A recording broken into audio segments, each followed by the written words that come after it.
Good evening, ladies and gentlemen, Briarios Kerensky here for a short update on Tokyo Xanadu. In this video I'll detail the changes to the PS4 edition, dubbed Tokyo Xanadu EX Plus, over the original Vita release.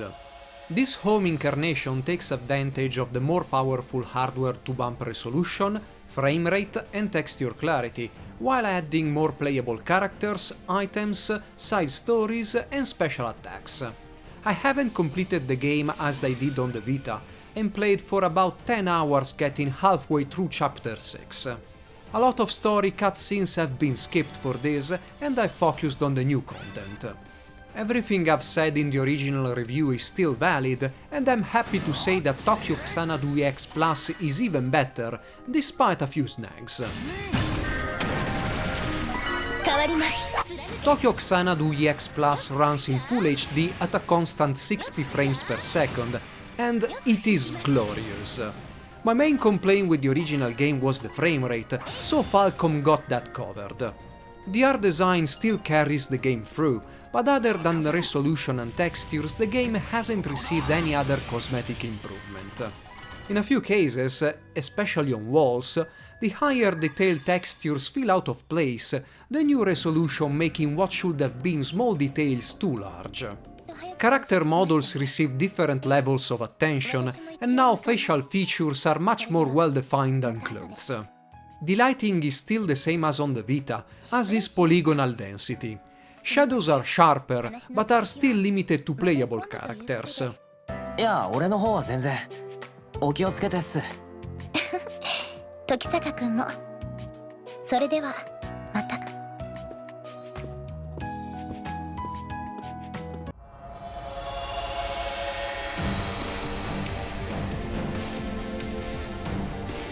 The new dungeons have a rather basic look, especially compared to some of the later labyrinths in the original, with their architecture repeated over and over and textures receiving all the variation in hue.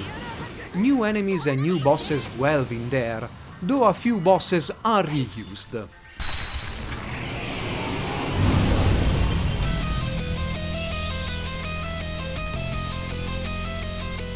Don't get me wrong, Tokyo Xanadu EX Plus is still a good-looking game through and through, but Falcom could have gone for so much more on the PS4.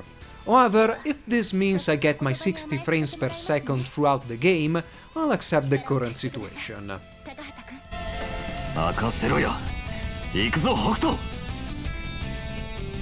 The new side stories take life as intermissions between original chapters.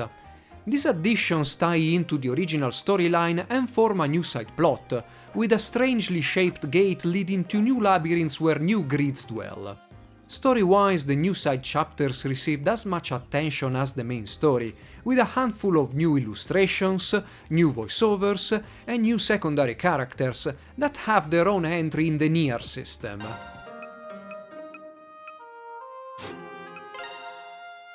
These chapters do a good job in showing how relationship between characters, be them playable or not, develop.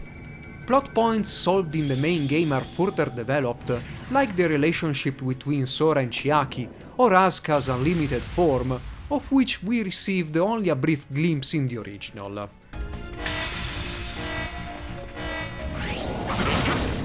A new element is introduced, Light, used by the White Shroud, previously a non-playable character himself. The White Shroud is a fun character to use, similar to Shio in attack speed and power. Asuka's unlimited form is somewhat disappointing. She's faster and more powerful, and that's it.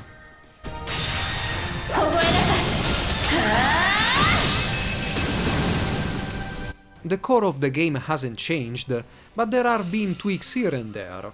Controls take full advantage of the extra buttons on the DualShock 4, thankfully, and none is left unused. A new special attack, with its own new gauge, is triggered by R2, and some functions have been remapped across the controller, like switching to the support character is now L2 rather than down on the D-pad. I can't hide that I felt, and still partially feel, overwhelmed by the controls needed. In particular, the introduction of a third special attack with different capabilities depending on the character feels a bit shoehorned in, and I would have preferred that elemental properties work their way into normal combos.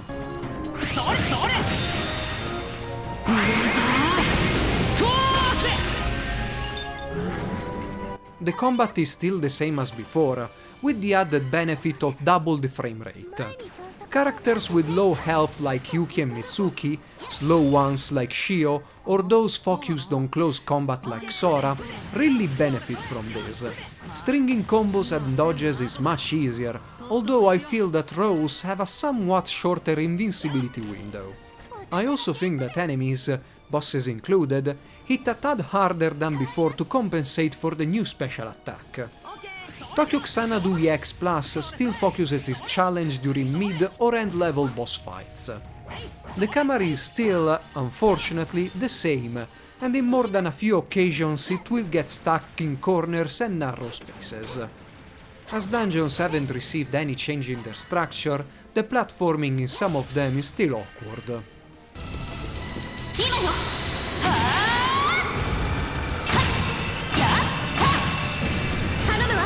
Rounding up the additions in Tokyo Xanadu EX Plus are wallpapers for the Nier system, new costumes either from side stories or DLCs, and new items ranging from recovery potions to spheres for customizing the soul devices wielded by the cast. Tokyo Xanadu EX Plus improves on the original title not only by virtue of its technical department, but thanks to new additions to story and overall game mechanics. As I write this review, the Western version of the original is approaching its release on the PlayStation Vita and PC, and one can only hope that Exit will release this PS4 version as well.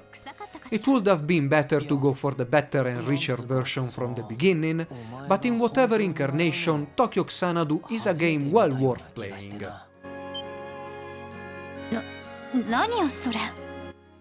I hope you have enjoyed this review and you'll stick around for more. Briareos Kerensky, over and out. やれやれだな。